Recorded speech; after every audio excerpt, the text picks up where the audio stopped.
Dua.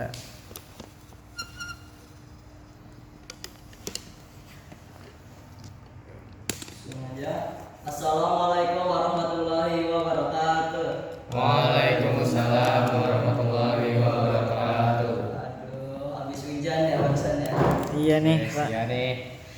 Innal hamdalillah nahmaduhu wa nasta'inuhu wa nastaghfiruh. Wa na'udzu billahi min syururi anfusina wa min sayyiati a'malina wa yahdihillahu fala mudilla lahu wa yudlil fala hadiyallaha. Asyhadu an la ilaha illa wahdahu la syarikalah wa asyhadu anna Muhammadan abduhu wa rasuluh. Allahumma sholli ala Muhammad wa ala alihi sahbihi wa man wala. La haula wala quwwata illa billah amma ba'du. Oke, salawat serta salam selalu kita panjatkan kepada junjungan kita Nabi besar Muhammad Sallallahu alaihi wasallam. Sahabatnya, keluarganya dan seluruh umatnya yaitu kita semua.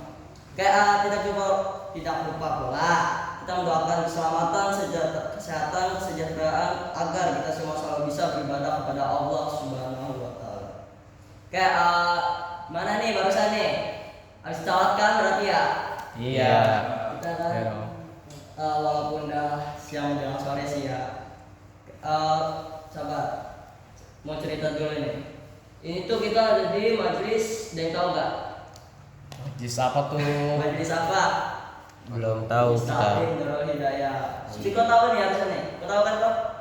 Dulu ngaji di sini juga. Kayak kesehatan dan kesejahteraan kalau kita panjatkan dan kita semua. BTW kan? Aduh. Kesehatan kalian gimana nih? Sehat gak? Alhamdulillah Musim sehat. hujan juga kan soalnya ya. Iya. Tapi pasti ada nih yang di sekolah batuk pilek. Aduh.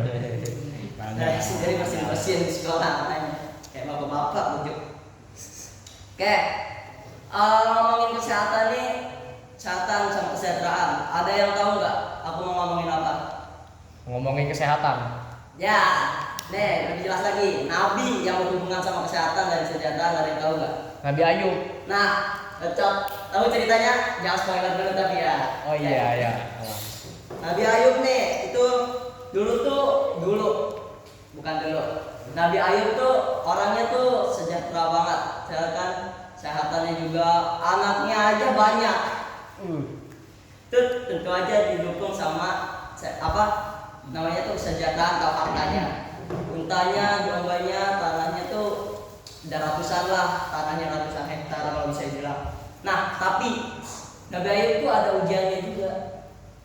Ujiannya apa? Nanti deh, tahu deh. Tahu dulu sekarang. Oh iya. Anaknya tuh nanti ada jadi nabi, istrinya alhamdulillah soleha, mau mendukung dia. Ini apa nih ujiannya? Ada yang tahu nggak? Umar boleh deh kasih tahu deh, spoiler deh. Itu sama dikasih penyakit. Ayo Nabi Ayub dikasih penyakit. Peternakannya tuh dilanda penyakit, semuanya dilanda wabah gitulah. Benar tuh. Tapi ada lagi nggak? Tadi kan kesehatan itu ya barusannya. Sejahteraannya gimana? Anak-anaknya meninggal. Kesehatan dong. Oh iya. Kesehatan. Kesehatan. Hartanya Oh gimana? iya, benar. Ya udah santai. Umar dulu kasihan ya. Kayak ini kan aku bilang ya istrinya soleh ya. Ada tuh namanya istrinya Siti Roma. Bener kata Umar, serap penyakit. Tahu nggak Umar nama penyakitnya apa? Apa ya? Penyakit cacar Nggak tahu. bening bener nggak? Dia tuh sampai diasingin sama keluarganya ke Jawa. Aduh sedih banget dah pokoknya. Sedih banget. Nah tapi walaupun begitu dia tuh tetap apa Mar? Tetap bersabar. Tetap bersabar. Tahu nggak apa lagi tuh? Kata lainnya bersabar dia ngapain lagi? Ya udahlah. Dia tuh tetap istiqomah, ikhtiar apa lagi? Tawakal, optimis. Nah, tapi sebenarnya apa sih yang aku mau bicarain tuh kali ini tuh tawakal. Benar ya? Makanya aku ambil tokoh Nabi Ayub karena dia ujiannya yang paling bukan paling sih menurutku, cuman ya ujiannya besar lah pokoknya. Dan itu semua hartanya habis, kesehatannya direnggut, juga keluarga dan anak istrinya bisa bilang direnggut. Tapi kenapa?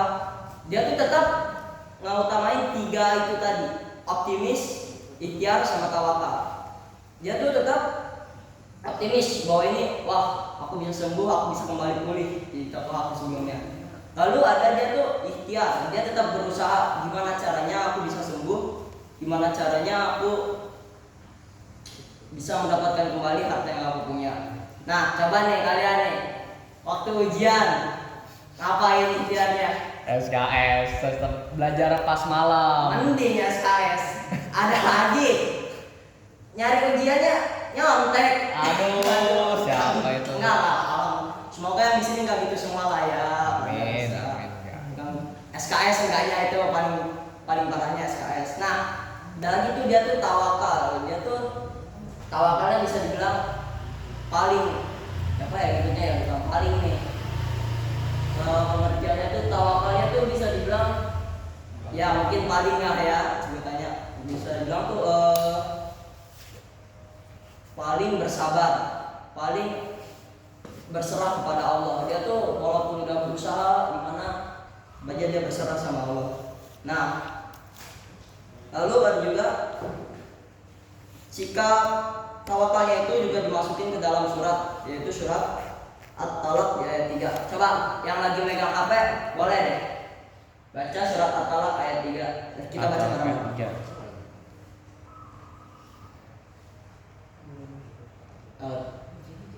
Kok ada kok? Boleh di Google ada kan? Kita baca bareng-bareng. Tungguin. Atau berapa tadi? At-Talaq ayat 3.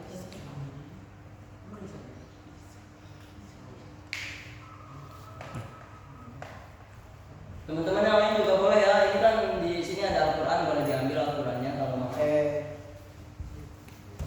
Sudah juga. Ya.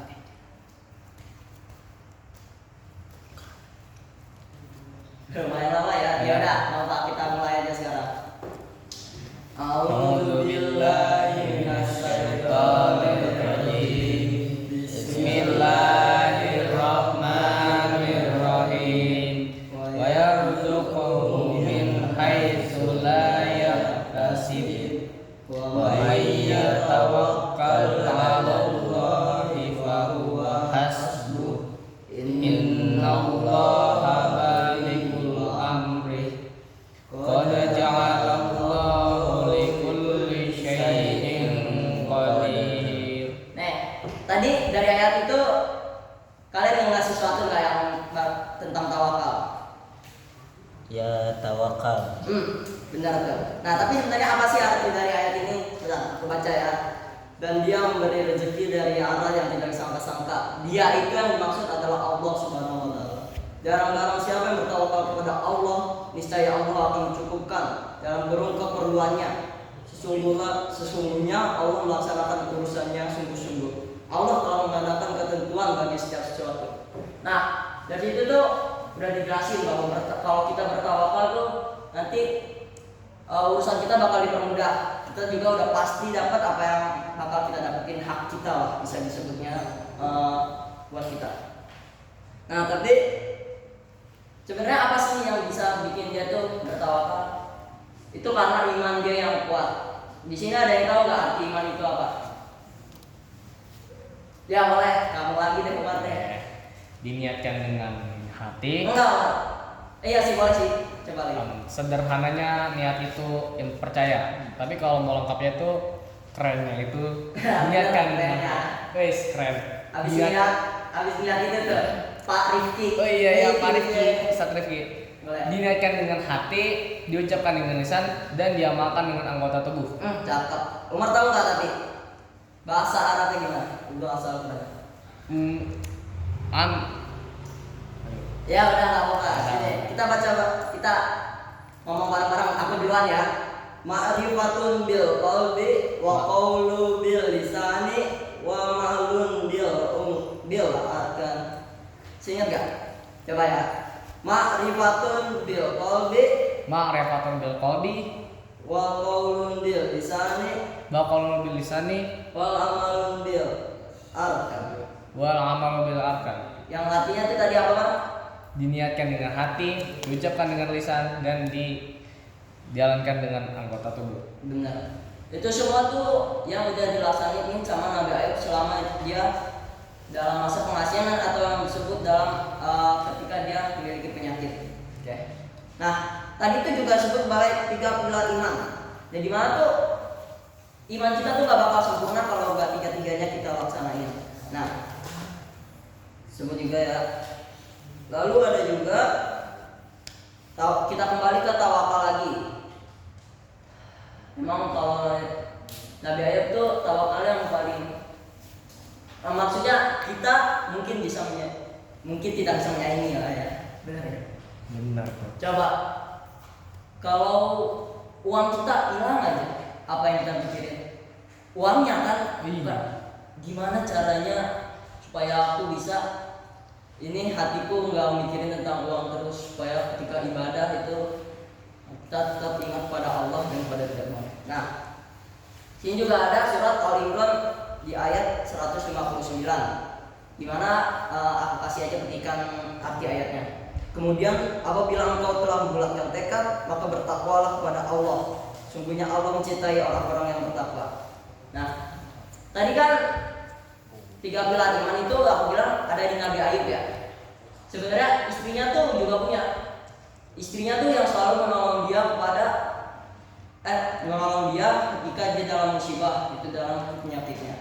Nah, tadi itu kan ada optimis, ikhtiar dan tawakal. Sebenarnya gimana sih sikap optimis, ikhtiar dan tawakal dari istri Nabi Ayub itu? Istri Nabi Ayub itu tadi aku udah ngomongin di awal, kalau nggak salah masih ada yang ingat ya? Namanya Rahmah. Ya, Siti Rahmah. Citra. Umar Mundu yang lain gimana? Udah nanti ada saatnya aku tunjuk deh. Oke. Optimisnya dari Siti Rahmah itu apa? Dia tuh tetap optimis bahwa Nabi Ayub bisa sembuh.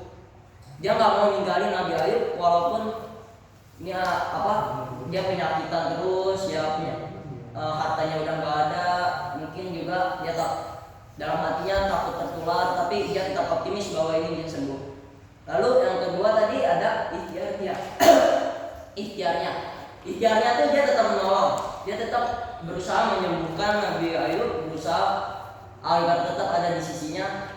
Dan yang terakhir itu tawakal, dia tetap ada menemani dari Nabi Ayub sendiri itu untuk tetap berada di jalan Allah supaya dia tidak menyerah. Dan endingnya nanti kita kasih tahu deh. Oke.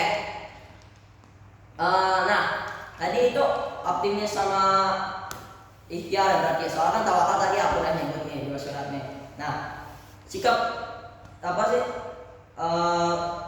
Dari optimis dan tawakal itu juga bisa lihat dari surat Al-Insyirah dari ayat 5 sampai 6 dan juga Al-A'raf dari ayat 11. Nah, coba surat Al-Insyirah ayat 5 sampai 6 nih, aku mau tanya artinya, ada yang tahu nggak di sini? Ya, Piko boleh. Coba gimana? Maka sesungguhnya beserta kesulitan ada kemudahan. Sesungguhnya beserta kesulitan ada kemudahan. Udah, cakep, benar tuh. Akhirnya ada slide Umar. Sini tuh kenapa ya? Cerita lagi deh. Tadi itu sebenarnya ada banyak ya yang aku ajak, cuman mungkin karena hujan ya. Alhamdulillah juga masih ada yang datang. Mungkin mereka lagi ada urusan juga di rumah atau memang nggak bisa datang aja. Oke. Tadi kan aku bilang ada surat Al-A'raf ayat 11 juga. Nah, aku kasih petikan suratnya aja deh. Lanjut ya. Jadi adalah sungguhnya Allah tidak mengubah keadaan suatu kaum sehingga mereka mengubah apa yang ada pada diri mereka. Apabila Allah menghendaki keburukan terhadap suatu kaum, tidak ada yang dapat menolaknya dan sekali-kali tidak ada pelindung dari mereka selain Dia. Nah, itu sebenarnya dari ayat itu aja kalian bisa tahu nih endingnya nih dari cerita Nabi Ayub itu gimana. Benar atau endingnya itu adalah dia nanti menjadi sehat karena ikhtiarnya, tawakalnya dan optimisnya kepada Allah. Jadi Allah memberikan yang sepadan kepada mereka. Oke. Mungkin demikian yang dapat saya sampaikan. Semoga bermanfaat. Mohon maaf atas silap kata. Semoga ceritanya tadi menyenangkan ya, dan semoga Allah membimbing kita semua. Rabbana atina fid dunya hasanah fil akhirati hasanah wa qina adzabannar. Amin. Assalamualaikum warahmatullahi wabarakatuh. Waalaikumsalam warahmatullahi wabarakatuh.